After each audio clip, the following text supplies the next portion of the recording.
So welcome back বন্ধুরা, আরও একটি নতুন ভিডিওতে আপনাদের স্বাগতম। সো আজকে আমরা যেটা শিখবো সেটা হচ্ছে আপনি আপনার ফোনে সিম ছাড়া কীভাবে বিকাশ অ্যাপ ইউজ করবেন। সো এখানে কিছু ট্রিক্স আছে, আপনাকে সেই ট্রিক্সগুলো ফলো করতে হবে। সো অবশ্যই আপনাকে এই পুরো ভিডিওটা দেখতে হবে যদি আপনি এই ট্রিক্সগুলো দিয়ে এটা শিখতে চান। তো এখানে অনেক ট্রিক্স আছে, তো আপনাকে ট্রিক্স অনুযায়ী কাজ করতে হবে। তো অবশ্যই পুরো ভিডিওটা দেখবেন, তা না হলে কিন্তু কিছুই বুঝতে পারবেন না। তো প্রথম ট্রিক্সটা হচ্ছে আপনি আপনার যেই সিমে বিকাশ অ্যাকাউন্ট করা সেই সিমটা আপনার ফোনে তুলে নেবেন। তো তুলে নেওয়ার পরে যেটা করবেন সেটা হচ্ছে আপনি নিয়মিতভাবে আপনার যেই বিকাশ অ্যাপে ঢোকেন, তো ওইভাবে আপনি লগ ইন করে নেবেন। সো লগ ইন করার পর আপনি যেটা করবেন সেটা হচ্ছে, আমি আমার বিকাশ অ্যাকাউন্টে লগ ইন করছি, তো দেখাচ্ছি আপনাদেরকে। সো লগ ইন করার পর আপনি যেটা করবেন সেটা হচ্ছে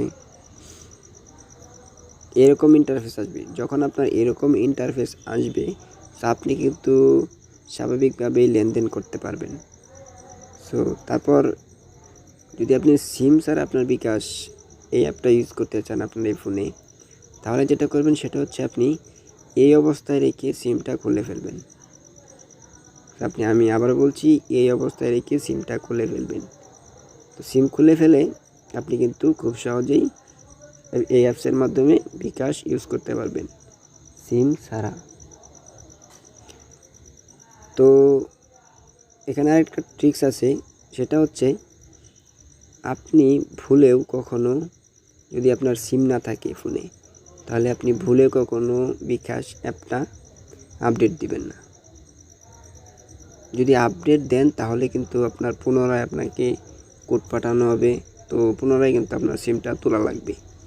সুতরাং আপনি কখনো এটা আপডেট দিবেন না এবং আনইনস্টল করবেন না। আনইনস্টল করে আবার ইনস্টল করবেন না।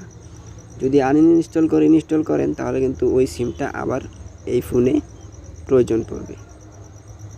তো এই হচ্ছে টিপস অ্যান্ড ট্রিক্স।